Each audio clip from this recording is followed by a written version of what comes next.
May our prayers come before you, O God, as incense. And may your presence surround and fill us, so that in union with all creation, we might sing your praise and your love in our lives. Amen.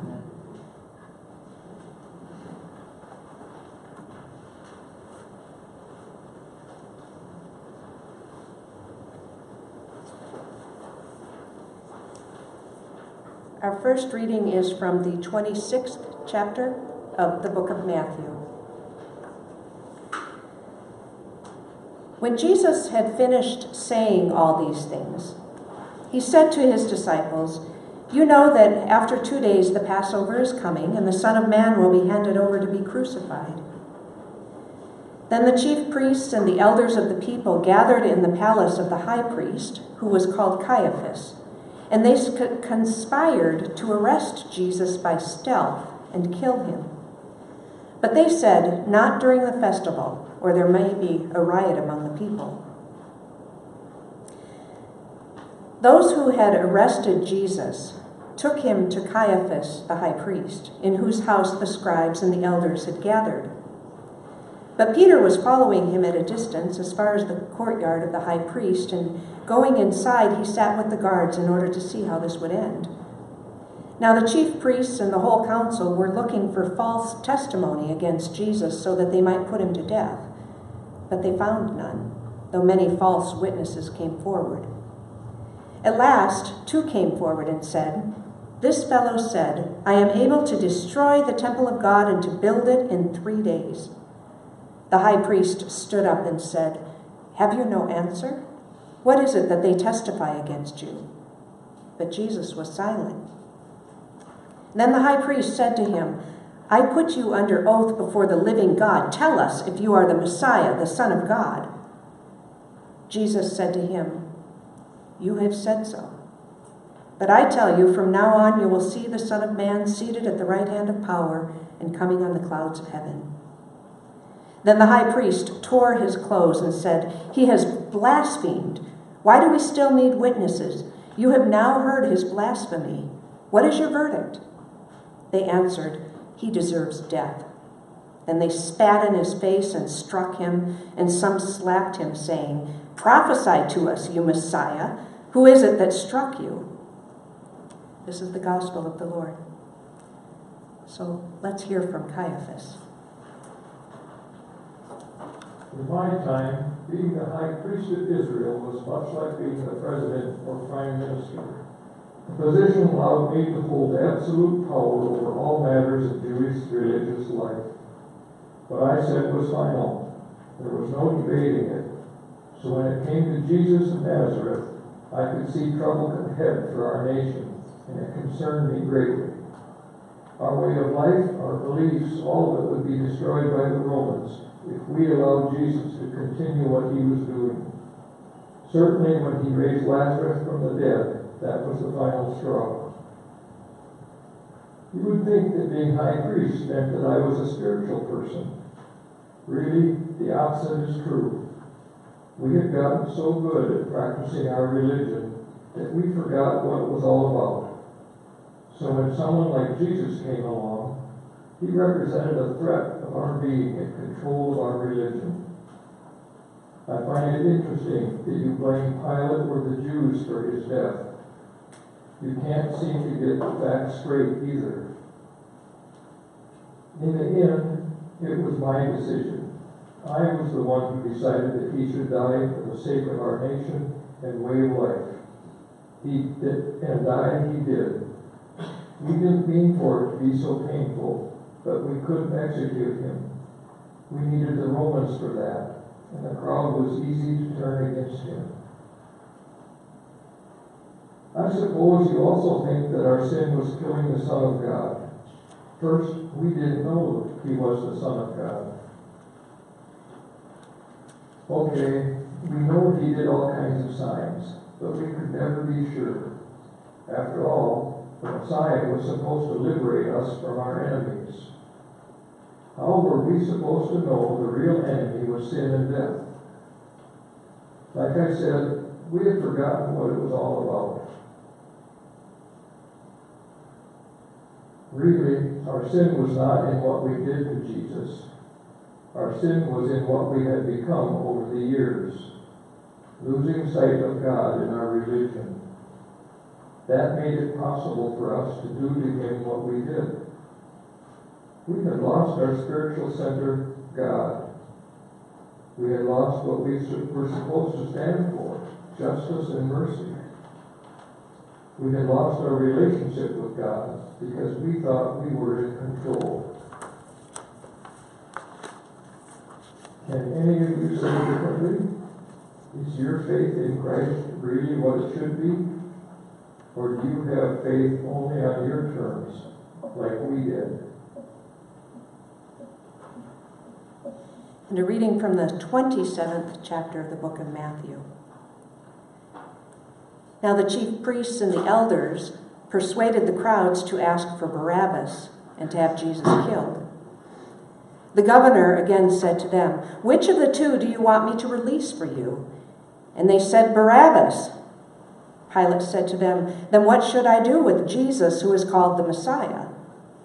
All of them said, "Let him be crucified." Then he asked, "Why? What evil has he done?" But they shouted all the more, "Let him be crucified." So when Pilate saw that he could do nothing, but rather that a riot was beginning, he took some water and washed his hands before the crowd, saying, "I am innocent of this man's blood. See to it yourselves." Then the people as a whole answered, "His blood be on us and on our children." So he released Barabbas for them, and after flogging Jesus, he handed him over to be crucified. So let's hear from Barabbas, who was released instead of Jesus.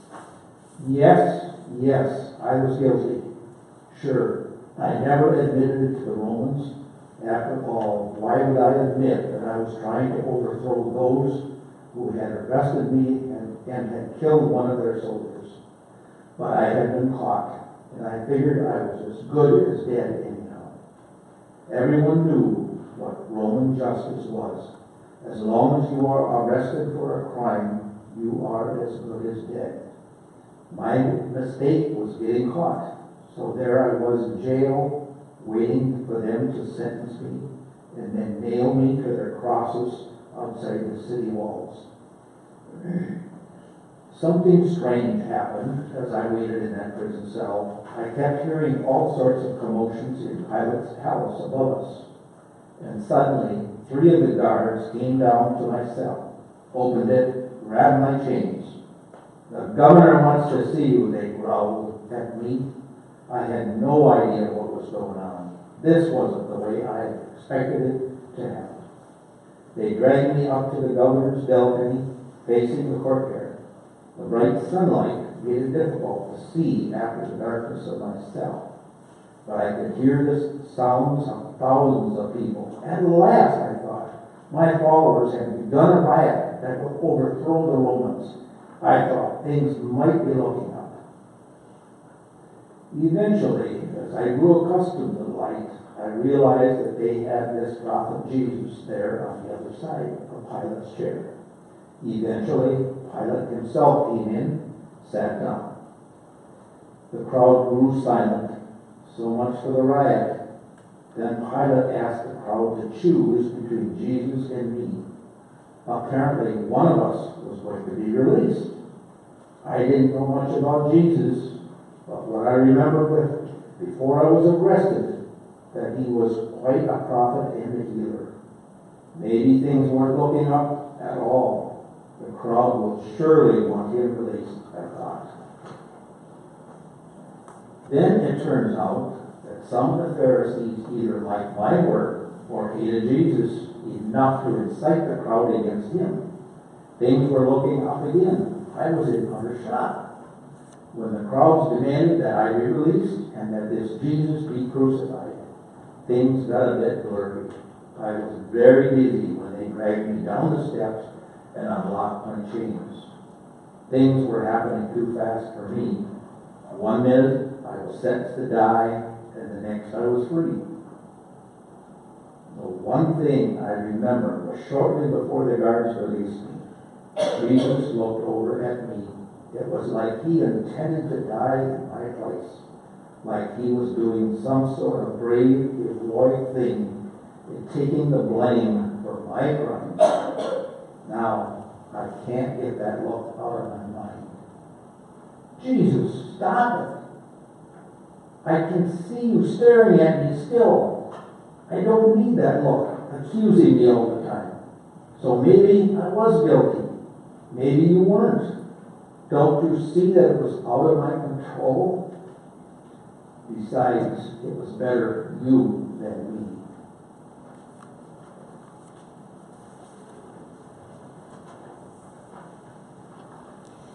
You know, it's really interesting to try to get ourselves into the minds of those that we read so frequently about in the Bible.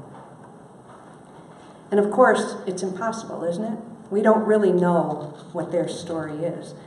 We can never really know what another person is thinking or feeling. Today we heard from Caiaphas and Barabbas. You know, in movies in the distant past, the more distant past, at least in my lifetime, I think we villainized characters like them. You know, in movies they were portrayed as these evil, dark people. And then we went through a phase when we tried to find the humanity in them and tried to whitewash their motives, emphasizing Pilate's attempts to free Jesus, the priests and the rabbis wanting to preserve their traditions, Barabbas as a freedom fighter instead of a murderer. Well, the reality is that we never really know what motivated them.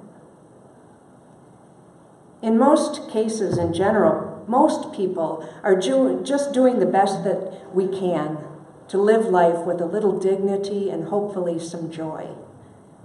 Sometimes all we can do is to try to do the best that we can simply to survive whatever the circumstances are that we face. You know, there are some people in the world who are truly evil. You know, something is just messed up inside of them.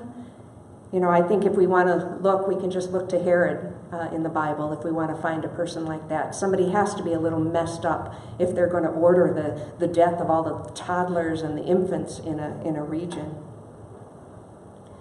But in general, people are just people doing the best that they can. I suspect that Caiaphas truly did feel that he was protecting his way of life. He was protecting the heart of his religion. He was obviously politically astute, and he was probably manipulative, but I think he was just truly trying to protect what he thought was important. And Barabbas, I suspect he was a freedom fighter, a rebel, one who was viewed perhaps very much like people at the time viewed Jesus. I suspect he was working to free the Jewish people from Roman oppression. You know, did he see that he was freed though he was guilty and Jesus innocent? You know, I don't know. It was the custom to free one person, and he might have just thought, as he said tonight, his luck was in that day, while his fellow freedom fighter, his luck was out. See, we can never know. The reality is we can't know what it's in the hearts and the minds of even those who are around us. What that person next to you in the pew is thinking. What motivates them to act the way they act? What causes them to treat me the way they treat me, or you the way they treat you? We can't know. But I do know that we do still tend to villainize people. You know, if someone hurts me, I act as if they did it on purpose. They meant to hurt me. If they cut me off in traffic, they did it on purpose. They knew what they were doing, and they meant to do that to me. Or I label them as evil, or in some other way give them a different label so that I can justify my anger and my self-righteousness, maybe even my desire for revenge. So what would happen if I tried to stop doing that? and instead tried to see them as someone who is just doing the best they can. Tried to look at them with the eyes of compassion. So in other words, try to look at them through the eyes of Jesus. He chose to see people with the eyes of love and compassion, no matter what. Others labeled people. They called them harlot and thief, condemned by God, or even just simply the label of woman, or slave, or child. And they used those labels and they pushed them to the edges, but Jesus, he just saw people. He saw people who loved and hated, who cried and laughed. He saw people who needed more in their life than the shallow living that they were doing, and he wanted more for them. You know, perhaps as we seek to live out our faith, maybe it would be enough if we could do just that. See people, all people, through the eyes of love and compassion. Maybe you remember from your confirmation days, Martin Luther put it this way with the meaning of the 8th commandment. Do not betray, slander, or lie about our neighbor, but defend him. Speak well of him, even when he hurts me, and explain his actions in the kindest way. So when they cut me off in traffic, maybe they're rushing because they got a bad phone call and someone they love has been taken to the hospital. You know? Explain their actions in the kindest way. If we could accomplish just that in our life of faith, I think we would be doing very well. See others through the eyes of love and compassion.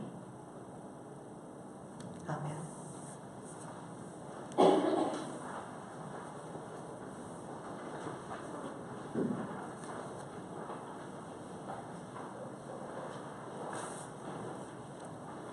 The light shines in the darkness, and the darkness has not overcome it. An angel went from God to a town called Nazareth to a woman whose name was Mary.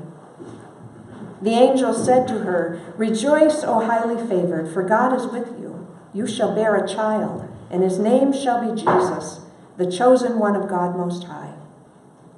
And Mary said, "I am the servant of my God. I live to do your will."